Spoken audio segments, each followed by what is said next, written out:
Hi, everybody. My name is Mengi Nkoli, founder of the lifestyle brand called the House of Nkoli. I'm also the founder of the lifestyle blog called the House of Nkoli blog. We're here today with Mr. Keith Nelson Jr., former senior editor of entertainment and lifestyle of Men's Health magazine. We're going to be interviewing him. We're going to do a rapid fire interview for Men's Health Month. We're going to talk about men's health from a mental and physical standpoint. We're also going to talk about men's skincare grooming. We're also going to talk about body type. So hold tight. Let's get into it because it's about to go down. So right now, I'm going to go ahead and introduce the man of the hour, Mr. Keith Nelson Jr. Hi, Keith. How are you today? I'm doing good. How you doing? Good. Thank you for being Hey, here. Appreciate no, you. thank you for having me. I always love having honest conversations with good people. So thank you for Wow. having me here. Guys, he said good people. Don't forget that, okay? Of course, Thank you. the best people. Thank you. So, Keith, how you feeling today? Feeling good. I'm feeling pretty hopeful and positive. Oh, I like that. The Why? the weather's amazing in New York City, and whenever we're in Harlem right now. Yeah. Whenever I'm in Harlem, it just feels like It's so anything could fun. happen. Yeah. Anything could happen. And that's New York City overall. Like you just want to follow the energy and see what it takes you. See, that's what I keep telling people. I'm from Brooklyn, but then once Shout I out moved to Brooklyn. Brooklyn, but then once I moved to Harlem, Harlem just had some sort of hold over me. It just Yeah. birthed me. So I understand what you mean as far as Harlem having this vibe, but I'm glad that you're here, and we're gonna jump right into it. Let's go. Look at that. Let's go. So Keith, let's see. What's the first question I should ask you? So regarding men's health, let's start with that. Yes. Okay, with men's health, what does men's health mean to you? Well, men's health to me means how are men taking care of themselves in a holistic way. It Love it. means so much more than just biceps and push-ups That's right. and things of that nature. It means how are you doing in your relationship with your sons? How you Love it. making space for your friends? How are you handling grief? What is your mental health looking like? Love that. I think that's to me, men's health is pretty much how are men making sure that their reality and their lifestyle are conducive to forward progress. Because that's all we want to do in life is to progress forward. For the time we have on this earth. Keith, that's well said, and I love it. You brought up some points that I didn't even think about. That was like extremely deep and most powerful. Can I ask you a few questions on that though? Sure. Whatever you ask. When you said men's health means showing up for your kids, so that means there should be some sort of like emotional balance. There should be some connectiveness outside of yourself Yes. to that which pertains to you as well. Yes. But most men don't think like that. I I mean, don't think most people even think like that. no, yeah. Yeah. And I think there's been a tradition where we feel like holding in emotions is the best way to be for a man because you want to show strength, and strength is not is being devoid of emotion does not always equate strength, and it's a cycle. When you show your kids that, that's what they're gonna That's the model truth. themselves after. Yeah. Like my dad, like I've never seen my dad cry. Wow. I've never seen him cry. I've seen him mad. I seen him cry once at my grandmother's funeral, at his mother's funeral, which was Amazing to yeah, it you. was amazing, and I was like 30, so I Wow. hadn't seen my Wow. dad cry at all, Wow. and I don't, and I'm not trying to say it's because of him that I'm this way, but I don't really cry a lot. Like I haven't had a big cry in like 5 or 6 years, stuff like that.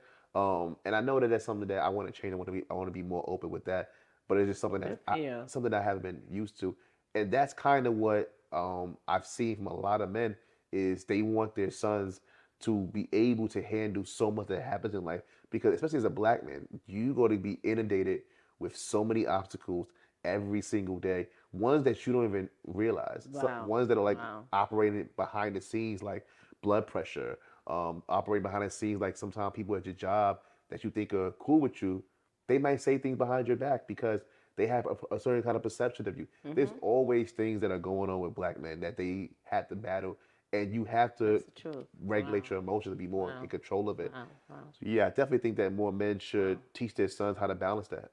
But so you know, you said you have to regulate and control that, Yes. right? I mean, I'm so glad you're going into these various areas of like men's health because that's super important. Because part of men's health also is that mental stability. Yeah. But it's I just wanted to just touch a little bit more on what you said, as far as like you're not saying it's hereditary, for your father not not crying. You didn't see me cry Yeah. until you were 30.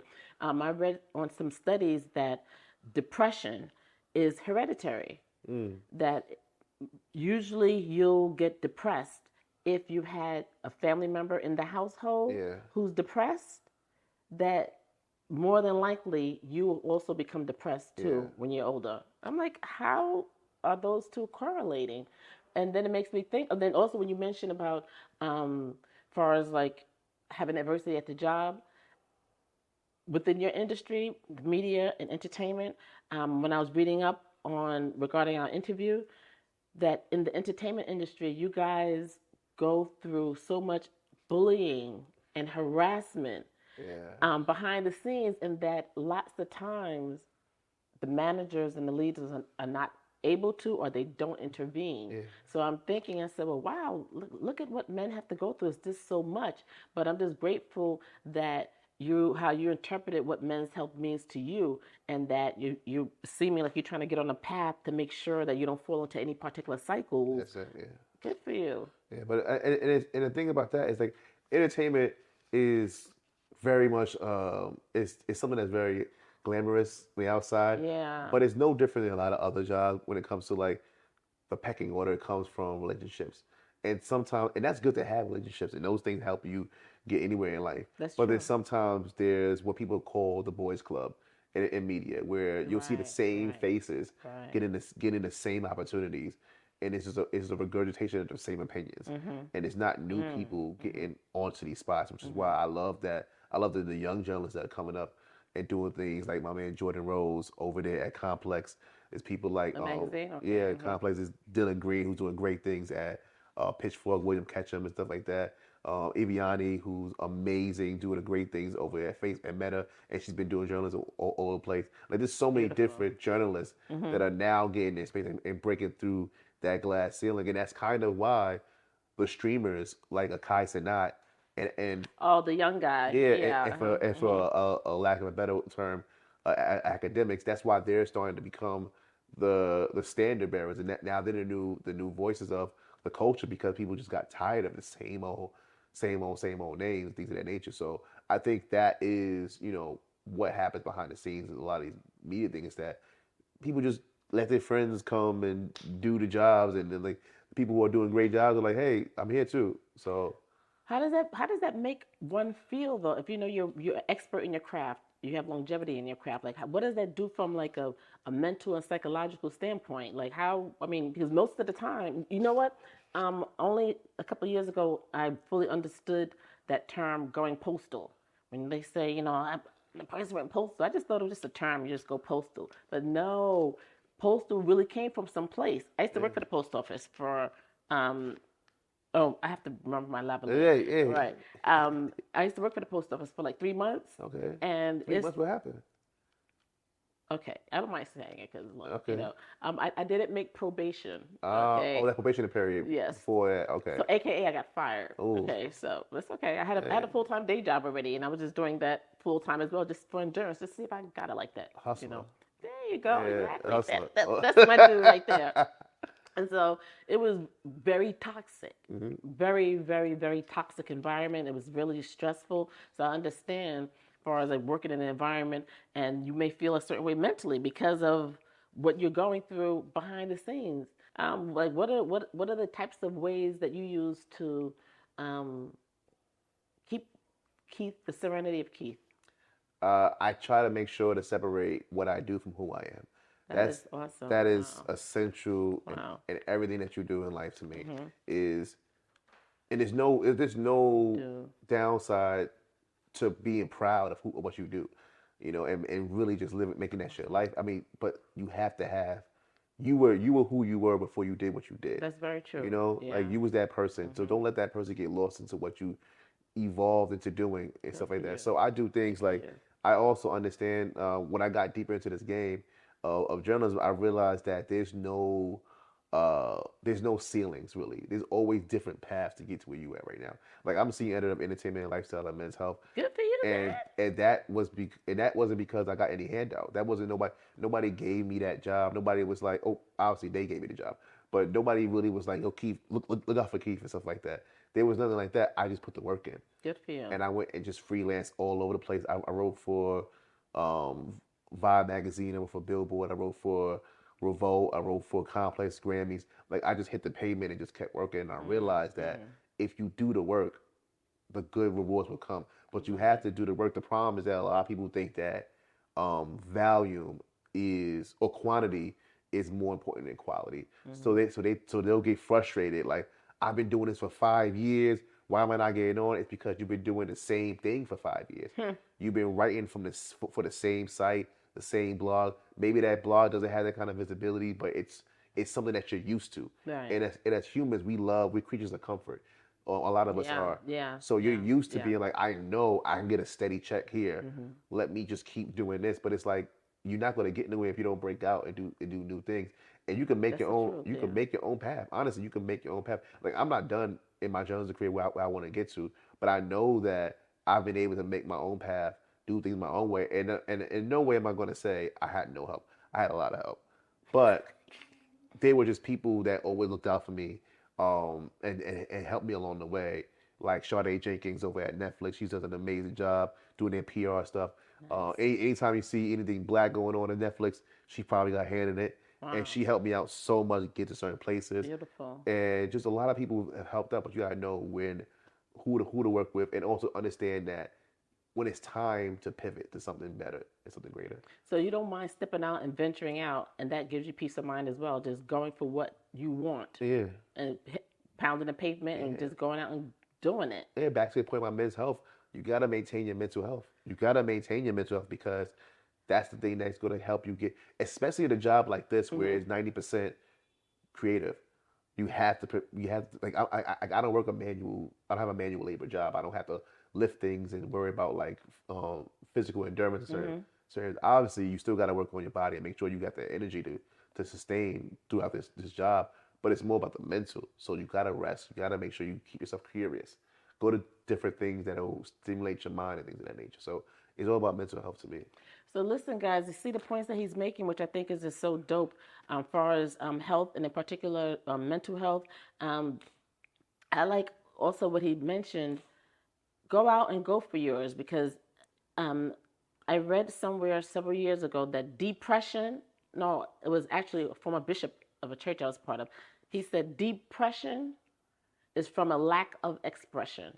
And that was so powerful because I had a brother who suffered from severe depression and he couldn't get out of it for like 20 years. Wow. And several years ago, he decided the best way for him to deal with it was to take his life. Sorry to hear that.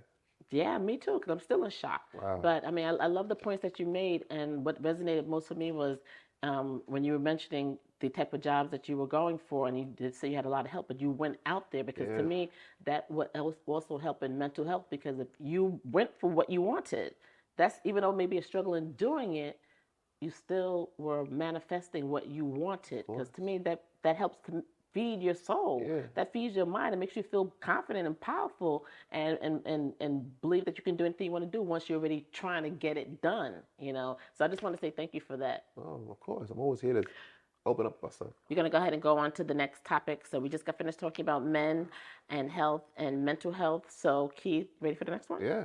See, he's so cool. That's why I'm so glad he's here. I'm loving this man. So we're also going to talk about men as far as their physical health and well-being. Yes. Then you know they say, right, that black men have a fear of going to the doctor. Yes. Or just ambivalent about going to the doctor. For what reasons are there? Okay, well, let me tell you what I read about first. Okay. So what I read about is that black men have a fear of going to the doctor because of, remember the old history of black people being guinea pigs. Yes. And that also black men don't want to go to the doctor because they don't trust a lot of the non-black doctors to give them actual care or to be listening to them, so they prefer to not go. And the only times they'll actually go is if it's pressure from their loved ones or their family. What do you think about that?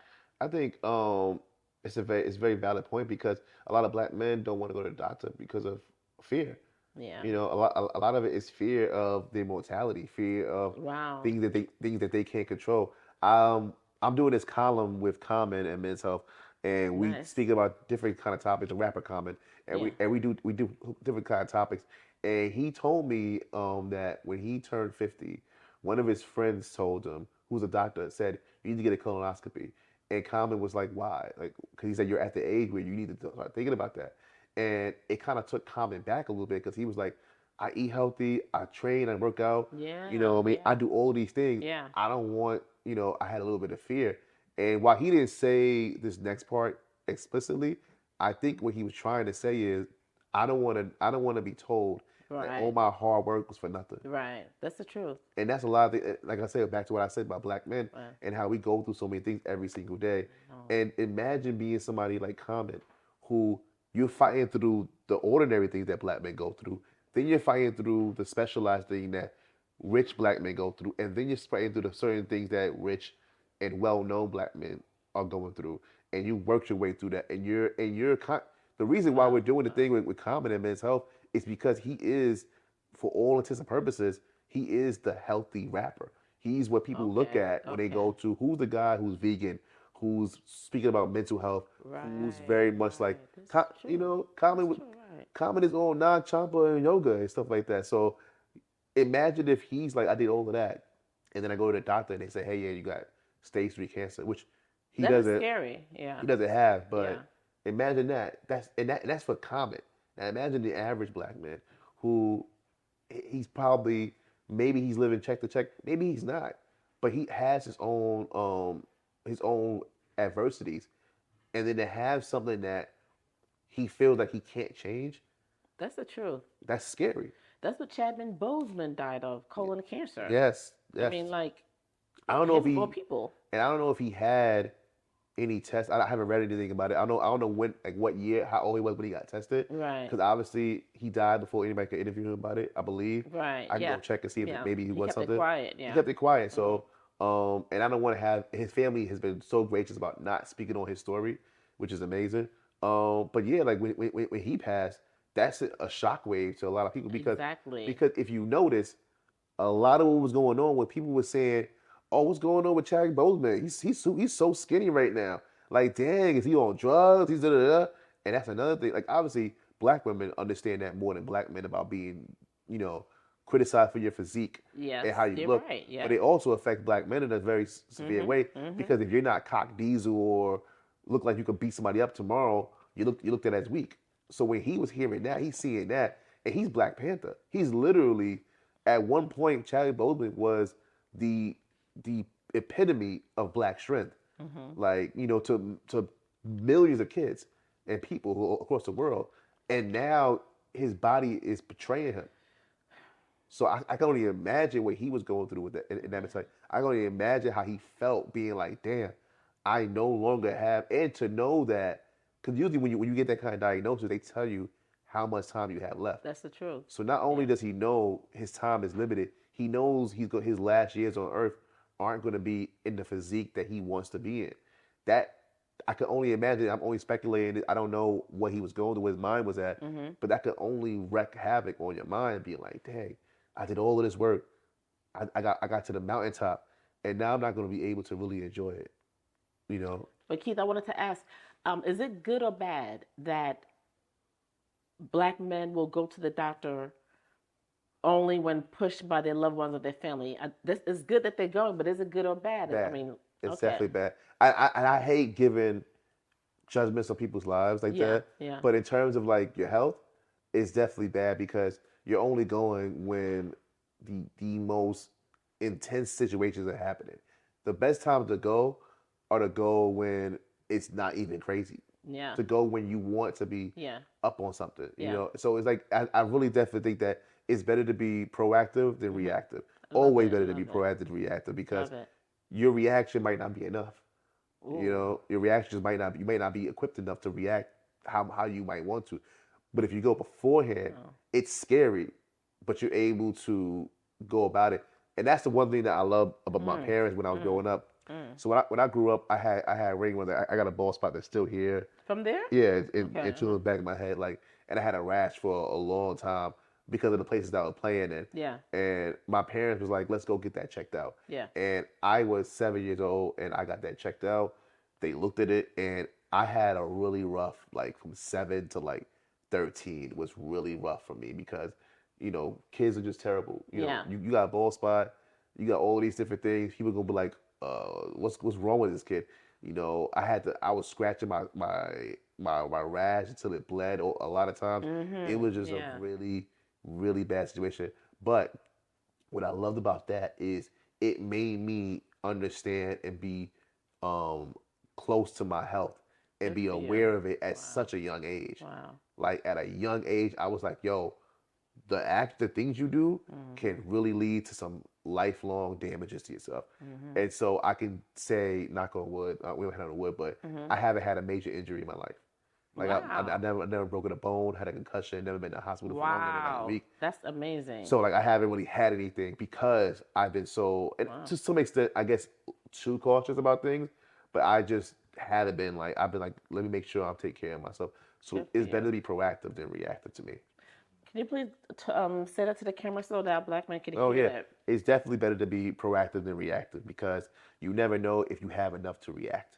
Mm. Um, you might be 70 years old and you'll find out that hey, if you would have started eating greens and working out a little bit when you was 30, then you'd be fine right now. Now you can't really do that. Maybe you have a disability, things of that nature, or maybe you're not even 70. Maybe you're 40 years old, and now you have high blood pressure. And if you were to just change your diet a little bit when you was younger, it would have been different. But it's always good to be proactive and reactive. But more is better. It might be better to be proactive than reactive, but overall, above anything else, it's better to know. Mm. High five with that. Thank you. Of Thank course. you.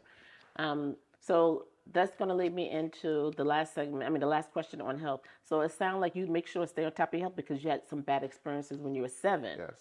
and you stay on top of your health now. Yes. That is Yes. incredibly awesome. But I'm also human and I have my own issues too when it comes to certain health. Like I'm still trying to find the right therapist. Um, and when I was younger, therapy to me meant like, oh, you're crazy. Me too. You Exactly. know, it really didn't Before. change until this whole movement that's been happening in the last 7 years of people being like, no, therapy is for everybody. Everybody needs to Yep. have therapy. Yep. Especially joining men's health 2 years ago. I've seen so many stories that are like, wow, people's lives have changed because of therapy. It is not because of, and the biggest issue with therapy for a lot of people, especially in the black community, is that we think that therapy is going to solve all the problems. I'm going to talk to somebody, Yeah. they're going to tell me something, Yeah. and then my depression is going to go away. That is not what therapy is. And when I learned that therapy is to give you tools for you to do the work. Yeah. Like there's no one person, on earth that can give you a pill or a saying or a counsel that will completely end all your like there's no like going to a therapy room and then going back home and just being your regular self and doing nothing and then you'll be fixed. You gotta put the work in. I was like you before. Also, I wouldn't go to a therapist because, as a person who believed in God, I thought that I was being a failure. That I couldn't go. That meant that I don't know how to solve my problems with God. But I'm like, if I have any other physical ailment, I'm going to a medical doctor. Yeah. So I had to tell myself years later that this is a doctor also. This is a doctor of psychiatry or a Yes. doctor of psychology. So it's okay. So once I embarked on going to a psychologist, I wanted to find a black woman Always. with a PhD. Because I didn't want just a master. I needed a PhD psychotherapist. And it revolutionized my life. See? I said, why didn't I do this before? I mean, why didn't I do this before? And it was so very helpful. So I tell people all the time, I advocate, please go to therapy because you need it. This is what they're there for in the first place. So And a good point you mentioned about God. A lot of people feel like all things can be fixed through God, and like they think that that God and science are just like always at odds. When really, science is doing the job that God wants people to do. So what I mean by that is this: is that there's no machine on Earth more complicated than the human mind. yeah, You can have yeah, they're that's building true. supercomputers to be able to do what the mind does. You're right. And obviously there's things that the supercomputer could do quicker than the brain. Like you could ask for a question, it'll come out in this. A supercomputer can't create consciousness. A supercomputer cannot retrieve memories and develop them out of nowhere. But it's by you saying a word. It can retrieve information. It can do Right. calculations. It could be a database. Yeah. But with that being said, what do you do with every machine? Do you just let the machine keep running, or do you plug it into the charger? Do you turn it down at night so it can cool off? Do you go to the Geek Squad or the Apple Store to get it checked out? Right. That's your brain too. Your brain needs maintenance that you can't do all the time. That's right. You know, and, That's right. and maintenance isn't just, and obviously you could do praying in conjunction with going to the doctor. Why did you That's need to exactly what only I have did. one Yep. tool? Yep. You know, why You're you right. You're 1,000% correct. yeah. It's like no handyman has one tool in his belt. They have like 1,000. They have all these different tools because they know that certain tools, while certain tools could do more than other tools, like prayer. I am a big believer that prayer and manifestation helps out a lot more than people want to give it credit for. But It does.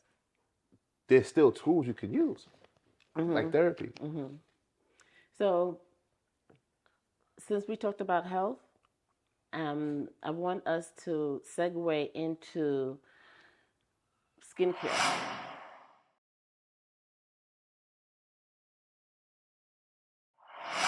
You had an early start with it, Yes. and you said it was vicious for like several Vicious. years. Shout out Neutrogena, saved my life. I'm telling you, that rash was bad. And then we found Neutrogena. But it lasted for years. That's what I wanted to ask you because you said that the torment was for years. I was like, how did it happen for years? Well, the rash and the bald spots were for years in conjunction because it was just like when I tell you I would itch all the time. Oh, okay. Like it would be crazy. Yeah. It would be like I'd be in a shower, I'd be in a tub taking a bath, scratching and then to the point where the bath is now blood.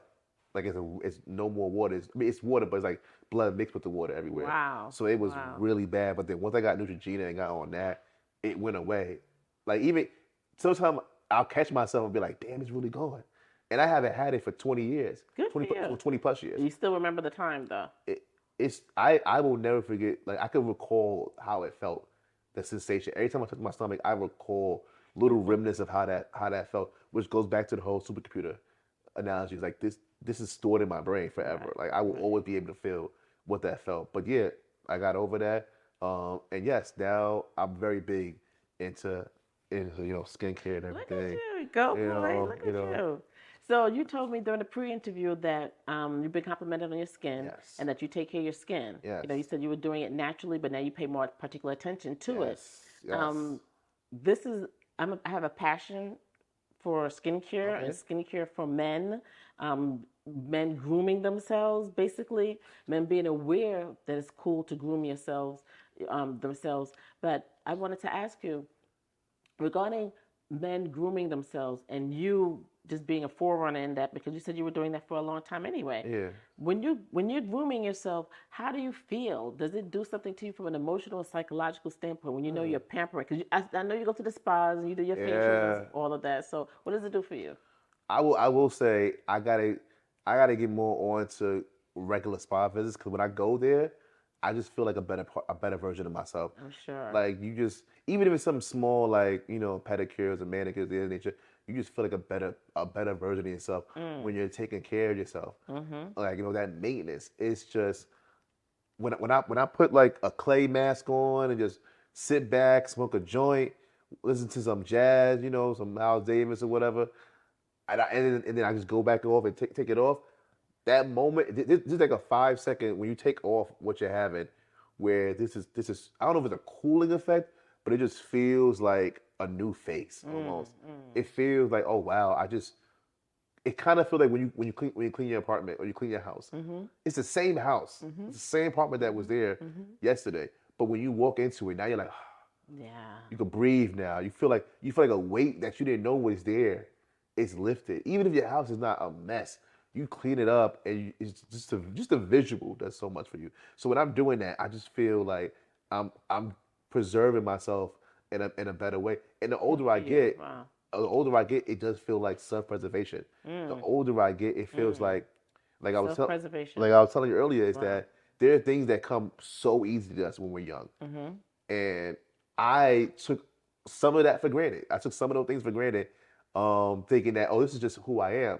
Like other people who are my age, they have these kind of issues. They have issues with staying slim. They have issues with running. They have issues with their skin, you know. And even now, when I see people who have like rough skin, I'm thinking like, oh, that's just something that they did sometimes. But now I'm realizing that no, the body is it evolves at its own pace. And there's going to be things that came easy to you when you was 12, That's the 15, truth. Yeah. 22 that is not that easy anymore. But you got to understand, back to the point is, you got to know that certain things aren't going to always be as easy as they always been. So taking care of my skin feels like I'm preserving something that God gave me. Good for you. You know, he didn't give me height, you know, but he gave me smarts.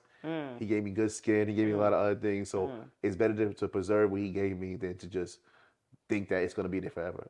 Because, you know, I realized belatedly that skin presentation goes a long way. Yes, it does.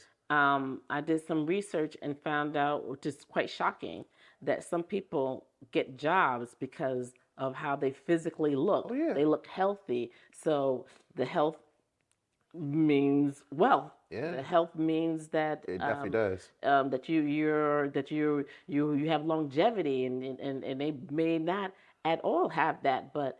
And I couldn't understand. I said, well, why would skin presentation, like what would, but then I understand it, you know, because I look at people who have glowing skin, male or female. I'll stop them on the street and say, your skin looks really good, just to let them know, whatever you're doing, keep it up. But I have to tell you, I have a pet peeve though. Men who do not moisturize their feet and their elbows. And I'm not understanding what's the story behind it. Because I want them to understand that your skin is part of your body. Yeah. So even though black men haven't been taught that, they haven't been taught to make sure that like you said, you're preserving your skin, you're preserving your health. Because I'm a skincare expert, your skin is your immune system. Yes. It'll tell you how your body's feeling. I couldn't believe it. It will tell you how your body's feeling. To find that out. I'm like, what? This is... To that point, I will say this. It's funny and it's a little bit... It's not totally graphic, but it's funny. Yeah. I was dating this woman when I was 22, 23 years old. And she told me, like... And she started becoming a CNA. So she was taking care of, like, older people, older men. And she told me, like, hey, you better be wiping between your ass. And I was like, what do you mean? Like, you better be wiping between your ass. As far as in the general shower or using bathroom, the toilet? In the shower. Like, when you're washing, don't just wipe your legs and your arms and then you're done. It's like, go between your ass, open your ass cheeks and wipe in there. And I was like, why? And I was like, why? She said, I have been working with guys, older men who are 80 years old, and they have the nastiest skin rashes in there. Wow. Because when they took showers, they never did that. Wow. And it totally changed my view on like skin too. Because I was like, why wasn't I doing that early on? Like, why was I not going in there and making sure? Like, obviously, that's the one place where you might want to take care of that because you got a lot of things coming out of that. So, wipe between your ass. So I just think that I'm trying to do a movement of black men getting into their skin. So I'm glad you're doing it. You know, I love to hear about black men being concerned about their skin, because your skin is part of your health. It's part of your well-being. So can I just give you a dap for that? Of course. I'm proud of you that you actually do that, because I'm sure since people already notice your skin, you're being a role model. I'm just saying, men, please take care of your skin. Skin is part of your health. It's part of your body. It's part of your body. Take care to honor it, because, you know, it's a beautiful thing that black people, we don't really wrinkle as the rate that white people do. Or lots. My mom died at 89, and she was the most beautiful skin. Didn't even have any cellulite either, you know. But please take care of your skin. It's super important. It goes far and it means a lot.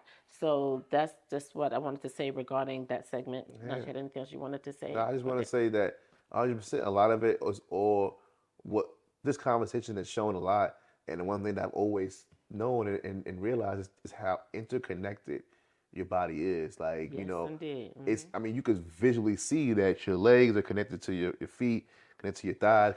Like, you can see that. Yeah. But it's also just like everything works in conjunction. Exactly. In a beautiful way. It's scary sometimes, because if one thing is messed up, a lot of things get messed up. So it's definitely scary. But like, when you take care of these things, the harmony you feel in your body. Like Love it. there are days where it's not every day that I'm a work in progress. I'm not a finished product at all. Good for But you. there's days when I'll do my journaling, I'll do my skincare, I'll do my high intensity workouts, I'll eat some nice fresh berries and a good smoothie.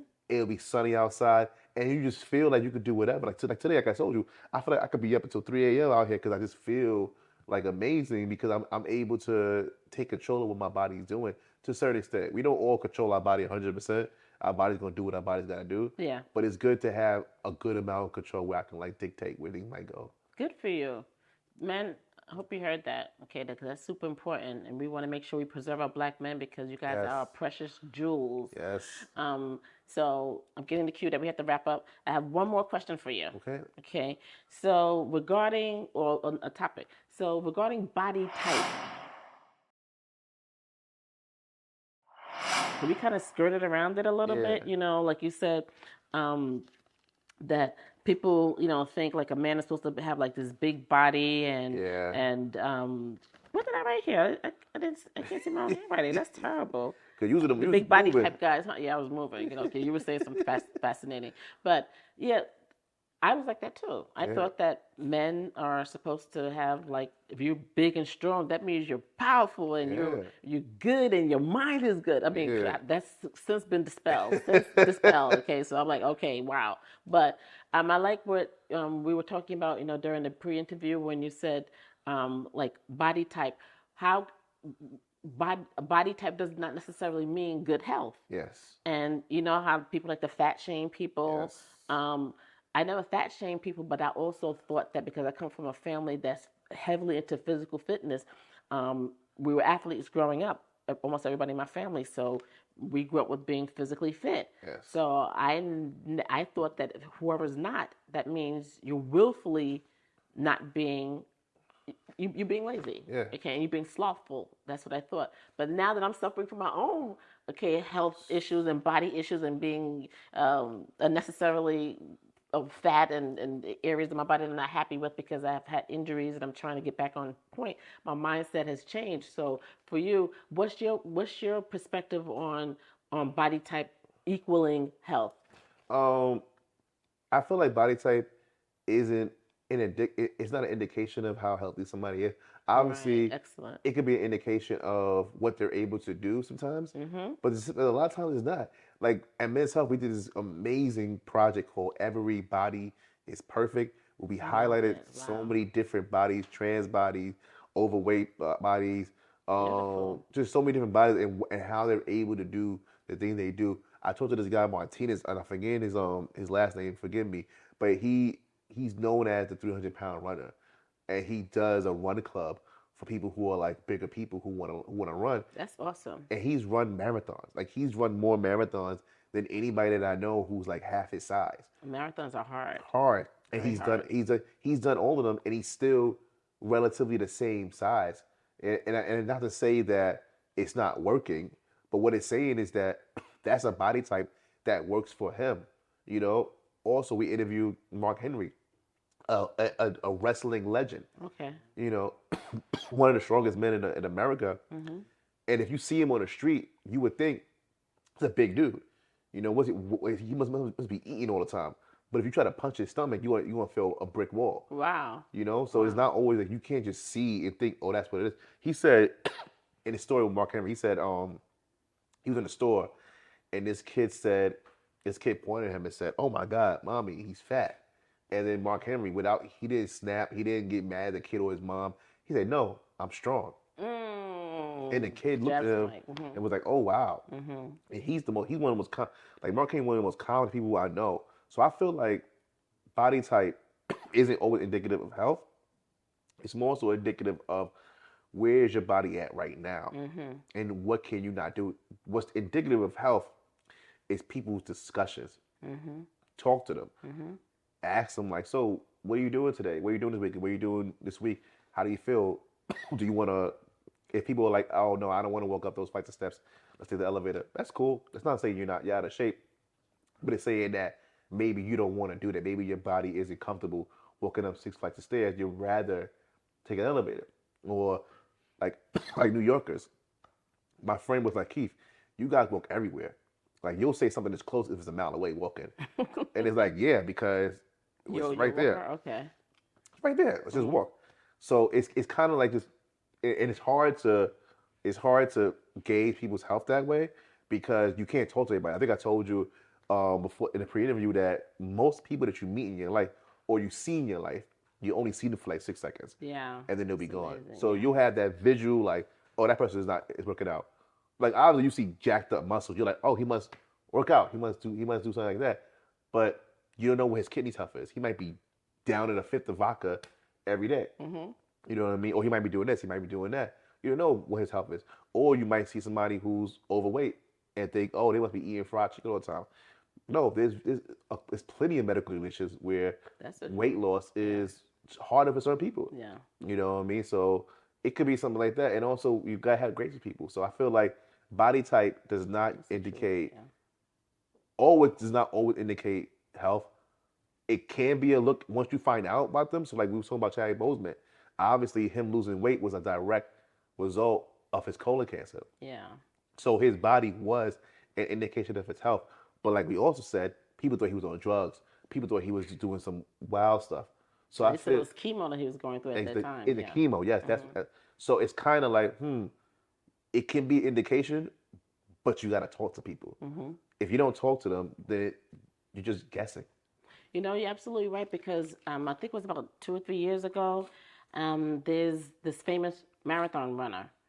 He had a heart attack, a major heart attack, and no one could understand like how did this possibly happen. He's a marathon runner, but he had a major heart attack, and he was physically fit. But you're absolutely right; those things happen. So what we're trying to say today, guys, is let's not prejudge. Okay, you don't know what body type is, and you don't know what the person's health is, and you may be in that situation yourself. So let's always make sure that we keep an open mind, regarding people.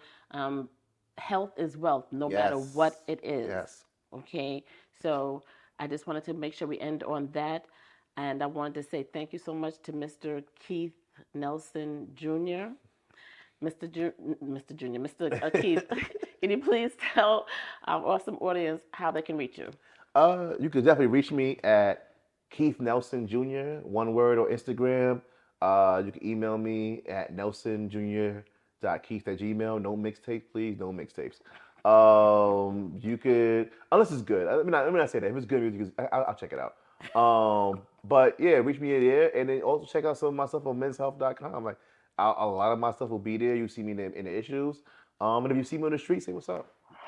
So everybody, I know you saw that awesome interview we did with Mr. Keith Nelson Jr., the former senior editor of entertainment and lifestyle of Men's Health magazine. We did a fabulous interview for Men's Health Month. We talked about men's physical and mental health. We talked about men's skincare, grooming, and we talked about body type. He gave some awesome nuggets.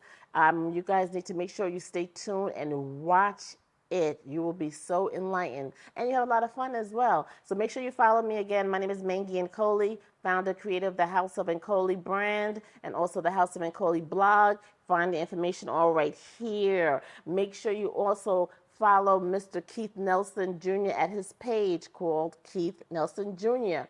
Take care, guys. I'll see you next time. Appreciate you. Peace.